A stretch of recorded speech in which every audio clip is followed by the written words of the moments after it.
روبینہ نے اپنے بیٹے نبیل کی شادی ایک شریف لڑکی سے کر دی تاکہ وہ اسے دبا کر رکھ سکے اور پھر شادی کے بعد وہ اس پر حکم چلاتی رہتی اور بلا وجہ برا بھلا کہتی۔ جبکہ یہ سب دیکھ کر نبیل اماں سے بات کرنے لگتا تو اس کی بیوی کہتی کہ ہمیں اماں کی باتوں کا برا نہیں منانا چاہیے، تو نبیل خاموش ہو جاتا۔ سدرا امید سے ہوئی تو نبیل بہت خوش ہوا۔ جبکہ روبینہ نے دیکھا کہ مجھے بہو کی خدمت نہ کرنی پڑ جائے تو اسے ہسپتال لے گئی اور اس کا زبردستی ابارشن کروا کر گھر لوٹی تو اس کے قدموں تلے سے زمین نکل گئی، کیونکہ نبیل… ارے ہٹو بھائی، بہت زیادہ تھکاوٹ ہو گئی ہے مجھے تو نیند آ رہی ہے۔ شادی کی رسموں نے برا حال کر دیا ہے میرا، میں تو بس اب سونے لگی ہوں، مجھے کوئی نہ جگائے۔ روبینہ دلہن کے سجے سجائے کمرے میں داخل ہوئی اور سیج کے پھولوں کی لڑیوں کو ایک طرف ہٹا کر خود جلدی سے بیڈ پر لیٹ گئی۔ بیڈ پر لیٹتے ہی اس نے آنکھوں کے اوپر ہاتھ رکھا اور سونے کی کوشش کرنے لگی، جبکہ بیڈ کی ایک طرف لہنگا پھیلا کر بیٹھی سدرا ہکا بکا رہ گئی تھی۔ آج اس کی شادی کی پہلی رات تھی۔ اسے اس گھر میں بیاہ کر آئے ہوئے ابھی چند گھنٹے ہی تو ہوئے تھے۔ چھوٹی موٹی رسموں کے دوران وقت گزرنے کا پتہ ہی نہیں چلا تھا اور اب گھڑی رات کے 2 بجا رہی تھی۔ کمرے میں موجود اکا دکا جو بھی عورتیں تھیں وہ خود حیران پریشان تھیں، بھلا آج ہی بہو کو بیاہ کر لائی ہے اور آج ہی روبینہ اس کے کمرے میں سونے کی فرمائش کر رہی تھی، لیکن کسی نے بھی روبینہ کو چھیڑنا مناسب نہ سمجھا۔ وہ تھی ہی اتنی بد زبان کہ کوئی بھی اسے مخاطب کرنے سے پہلے 100 دفعہ سوچتا تھا۔ رشتہ دار خواتین دھیرے دھیرے کمرے سے نکلتی چلی گئیں، جبکہ سدرا بیڈ پر بیٹھی اپنی انگلیاں مسل رہی تھی۔ تبھی دروازہ کھلا اور نبیل اندر داخل ہوا۔ سدرا پر نگاہ پڑتے ہی اس کے لبوں پر ایک مسکراہٹ آئی، لیکن سدرا کے ساتھ جب اس نے ماں کو لیٹے دیکھا تو وہ ایک دم چونک سا گیا۔ رک کیوں گیا ہے؟ کیا تجھے بھی برا لگ رہا ہے ماں کا اس کمرے میں سونا؟ پورے گھر میں جا کر دیکھ لے، مہمانوں سے اٹا پڑا ہے گھر، کہیں سونے کی جگہ نہیں ہے، اس لیے مجبوراً تیرے کمرے میں آئی ہوں۔ روبینہ نے ہاتھ نچا کر کہا تو نبیل اپنی جگہ پر شرمندہ سا ہو کر رہ گیا، جبکہ سدرا کبھی پریشان نگاہوں سے کبھی روبینہ کو دیکھتی اور کبھی نبیل کو۔ تبھی روبینہ کی نگاہ اس پر پڑی۔ تیرا کیوں رنگ اڑا ہوا ہے؟ ہائے ہائے، کتنی بے شرم لڑکی ہے۔ اگر ساس کمرے میں آ ہی گئی ہے تو تیرے پیٹ میں درد اٹھ رہا ہے کہ آج شوہر کو کہیں باہر سونا نہ پڑے۔ میں تو تم لوگوں کی خوبصورت رات کہیں خراب تو نہیں کر رہی؟ اگر تم لوگوں کو اتنا ہی مسئلہ ہے تو میں اٹھ کر چلی جاتی ہوں، باہر کھلے صحن میں سو جاتی ہوں، کیا ہوگا، زیادہ سے زیادہ سردی ہی لگے گی نا۔ روبینہ جلدی سے اٹھی اور جوتا پہننے لگی، جبکہ نبیل بے حد شرمندہ ہو اٹھا تھا، لیکن اس سے پہلے کہ وہ کچھ بھی کہتا سدرا اچانک بول اٹھی، ارے نہیں نہیں امی، مجھے کوئی اعتراض نہیں ہے، آپ یہیں سو جائیں، نبیل باہر کہیں سو جائیں گے۔ سدرا نے کہا۔ وہ ویسے بھی ساس کی موجودگی سے بے حد خوفزدہ تھی۔ روبینہ کے چہرے پر ایک مطمئن سی مسکراہٹ دوڑ گئی۔ اس نے دوبارہ نبیل کو مخاطب کرنا بھی گوارا نہ کیا اور آرام سے دوبارہ سے بیڈ پر لیٹ گئی۔ نبیل کو برا تو بہت لگ رہا تھا، لیکن چاہنے کے باوجود وہ ماں کو کمرے سے نکال نہیں سکتا تھا۔ خاموشی سے وہ الٹے قدموں واپس پلٹ گیا۔ اب اٹھ کر کپڑے بدل بھی لو، میرا تو تمہیں دیکھ دیکھ کر دل گھبرا رہا ہے۔ نہ جانے غریب گھروں کی لڑکیوں کو زیور اور بھاری کپڑے کیوں اچھے لگتے ہیں، جا کر کوئی سادہ جوڑا پہن کر آؤ۔ اب بڑے لوگوں میں بیاہ کر آئی ہو تو اپنے طور طریقے بھی بدل لو۔ روبینہ نے چپتے ہوئے لہجے میں کہا تو سدرا شرمندہ سی ہو گئی۔ روبینہ سے اس کا سجا سورا خوبصورت روپ برداشت نہیں ہو رہا تھا۔ وہ دیکھ رہی تھی کہ نبیل کی آنکھوں میں سدرا کو دیکھ کر کیسے محبت جاگ رہی ہے۔ شاید یہی وجہ تھی کہ وہ چاہتی تھی کہ سدرا جلد از جلد کپڑے بدل لے۔ واقعی سدرا غریب گھرانے سے تعلق رکھتی تھی۔ جب روبینہ اپنے اکلوتے اور لائق فائق بیٹے نبیل کا رشتہ اس کے لیے لے کر آئی، اول تو اس کے گھر والوں کو یقین ہی نہیں آیا تھا، لیکن پھر اپنی خوش قسمتی تصور کرتے ہوئے سب نے فوراً ہی ہاں کر دی تھی۔ یہی وجہ تھی کہ رشتہ مانگنے کے صرف 1 مہینے بعد آج سدرا نبیل کی دلہن بنی اس کے کمرے میں موجود تھی۔ اس سے پہلے کہ روبینہ اسے ایک دفعہ مزید ٹوکتی، سدرا جلدی سے اٹھ کھڑی ہوئی۔ اپنا بھاری لہنگا سنبھالتے وہ فوراً واش روم میں جا گھسی۔ جب وہ کپڑے تبدیل کر کے نکلی تو روبینہ نے کمرے کی لائٹ بند کر دی تھی اور اس کے ہلکے ہلکے خراٹے کمرے میں گونج رہے تھے۔ سدرا بے دلی سے بیڈ کے دوسری جانب آ کر لیٹ گئی تھی۔ ہر لڑکی کی طرح وہ بھی خواہش مند تھی کہ آج رات نبیل اس کے حسن کو سراہے اور اسے منہ دکھائی کا تحفہ دے، لیکن روبینہ نے تو اس کے سارے ارمانوں پر پانی پھیر دیا تھا۔ مگر سدرا کے اندر اتنی ہمت ہرگز نہیں تھی کہ وہ اپنے منہ سے یہ سب کہہ سکتی۔ خاموشی سے آنکھیں بند کر کے وہ سونے کی کوشش کرنے لگی۔ شادی کے ابتدائی چند دن ختم ہوئے تو سارے مہمان اپنے اپنے گھروں کو رخصت ہو گئے۔ اس روز وہ اپنے کمرے میں بیٹھی نبیل کا انتظار کر رہی تھی جب اچانک اس کے کانوں میں روبینہ کی آواز پڑی۔ ارے کہاں گم ہے سدرا؟ بی بی گھنٹے سے آوازیں دے رہی ہوں، مجھ بوڑھی جان کو تو بہو لا کر بھی کوئی سکون نصیب نہیں ہوا۔ دن رات یہ لیلا مجنوں بس ایک دوسرے کے ساتھ ہی باتیں کرتے رہتے ہیں۔ میرا جوان بیٹا تو میرے ہاتھوں سے ہی نکلتا جا رہا ہے۔ روبینہ کی آہو بکا بڑھتی جا رہی تھی۔ سدرا گھبرا کر اپنی جگہ سے اٹھ کھڑی ہوئی۔ وہ تیزی سے کمرے سے باہر نکلی، اتنا کہ اس نے پیروں میں جوتا پہننے کی بھی دیر نہ کی۔ روبینہ اپنے کمرے میں لیٹی اونچا اونچا اسے پکار رہی تھی۔ کیا ہوا امی جی؟ آپ کیوں آوازیں دے رہی ہیں؟ سدرا نے گھبرا کر پوچھا تو روبینہ نے اچانک دونوں ہاتھ اس کے سامنے جوڑ دیے۔ ارے بی بی معاف کر دو، اگر تمہارے آرام میں مخل ہو گئی ہو۔ بوڑھی ساس درد سے تڑپ رہی ہے، اتنا نہیں ہوتا کہ آگے 2 گھڑی کو ٹانگیں ہی دبا دے۔ کام کر کر کے میری تو ہڈیاں گھس گئی ہیں، روبینہ نے کہا تو سدرا لپک کر اس کی ٹانگوں کی جانب بیٹھ گئی اور جلدی جلدی ٹانگیں دبانے لگی۔ روبینہ ساتھ ساتھ ہائے بھی کرتی جاتی تھی اور بار بار کہتی، صحیح سے نہیں دبا رہی، ذرا زور سے دباؤ۔ سدرا اور جی جان سے اس کی ٹانگیں دبانے لگتی۔ نبیل دفتر سے واپس آیا تو ماں کو سلام کرنے کے لیے کمرے میں آیا، مگر سامنے کا منظر دیکھ کر حیران رہ گیا۔ سدرا لگن سے روبینہ کی ٹانگیں دبا رہی تھی اور روبینہ بات بات پر اسے جھڑک رہی تھی۔ نبیل کو تھوڑا ناگوار سا لگا۔ امی گھر میں کئی نوکر موجود ہیں، آپ انہیں بلا کر کہہ دیں کہ وہ آپ کی ٹانگیں دبا دیں۔ آپ نے سدرا کو کیوں لگا دیا؟ اس نے لہجے کو نارمل بناتے ہوئے کہا، لیکن روبینہ نے اس کی بات کا برا منا لیا۔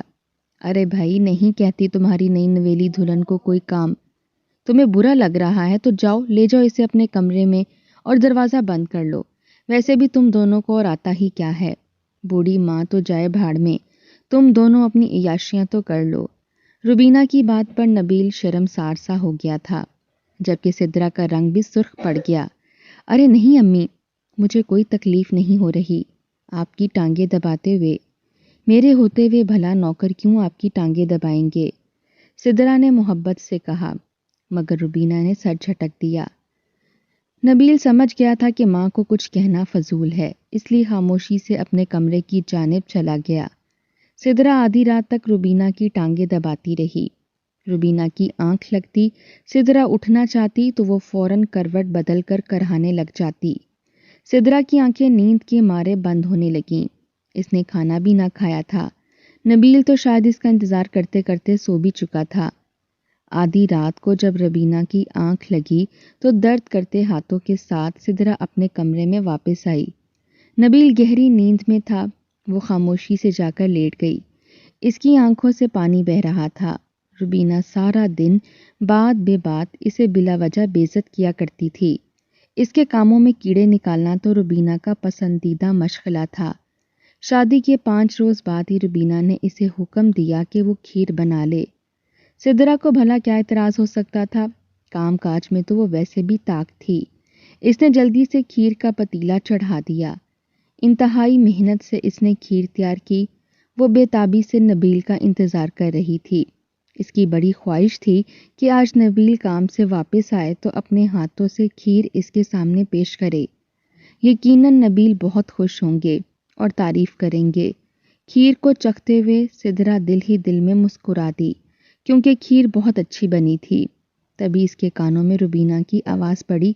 وہ اسے آواز دے رہی تھی، باہر کچرے والا آیا ہے، ذرا کچرا تو اسے دے آؤ۔